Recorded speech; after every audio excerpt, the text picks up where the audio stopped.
평소 그림 그리기에 관심이 많은 대학생 유연주 씨. 한 카페에서 개인 태블릿 PC를 이용해 디자인 작업을 하고 있습니다. 동물을 주제로 한 캐릭터 그림의 스티커를 만들고 있는데요. 휴대전화나 노트북에 붙이는 스티커를 SNS를 이용해 팔기 위해서입니다. SNS 통해서 파는 거기 때문에 따로 유지 비용은 전혀 들지 않고 진짜 제품을 제작하는 그 제작 비용만 들고 있습니다. 1인 마켓을 운영하는 최지명 씨는 취업 준비생으로 카페에서 제품 기획을 할 때가 많은데요. 불면증이 있는 사람들을 겨냥해 편백으로 만든 베개와 방향제를 만들어 팔고 있습니다. 최근 1인 마켓이 굉장히 뜨고 있다 보니 이렇게 창업 소자본으로 한번 해보자 마음을 먹어서 시작하게 되었습니다. 이처럼 제품을 만들어 SNS를 통해 판매하기까지 모든 걸 나홀로 하는 1인 마켓 운영자. 셀슈머로 불리기도 하는 이들은 대부분 대학생 또는 취업 준비생들인데요. 소자본으로 시작했지만 어려움도 있습니다. 손수 모든 제품을 다 제작하고 포장하는 것까지 제가 혼자 다 해야 되기 때문에 생각보다 시간이 굉장히 많이 소요된다는 점이 어려웠고, 소비자가 원하는 상품 정보가 다양하고 편리하게 구매할 수 있는 게 장점인 1인 마켓.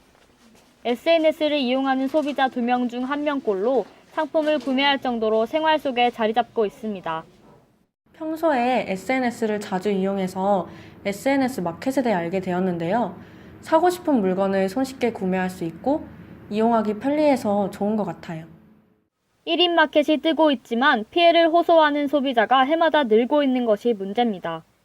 서울시 전자상거래센터에 따르면 지난해 상반기 SNS 쇼핑과 관련해 피해를 호소한 소비자 상담 건수는 모두 498건.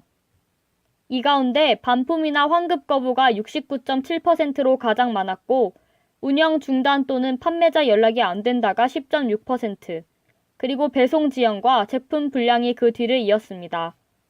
판매 후에 교환이나 환불을 이제 제한한다거나 그 물품에 하자가 있을 때 그 처리가 원활하지 않은 경우들이 있을 수 있기 때문에 사전에 그런 사업자의 정보, 그다음에 이용 후기 같은 것들을 조금 꼼꼼하게 확인하고 이용하는 것이 소비자 피해를 좀 예방할 수 있는 방법이 될 것 같습니다.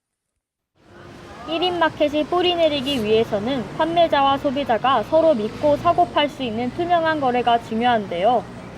전문가들은 SNS 거래로 인한 소비자 피해를 막기 위해 징벌제 손해배상 제도나 집단 소송제 도입 같은 제도적 장치가 필요하다고 강조합니다. 2019년 새해부터 급속히 자리매김할 것으로 예상되는 1인 마켓. 예상치 못한 피해가 없도록 소비자 스스로 주의하는 것이 무엇보다 중요할 것입니다. 국민 리포트 권나혜입니다.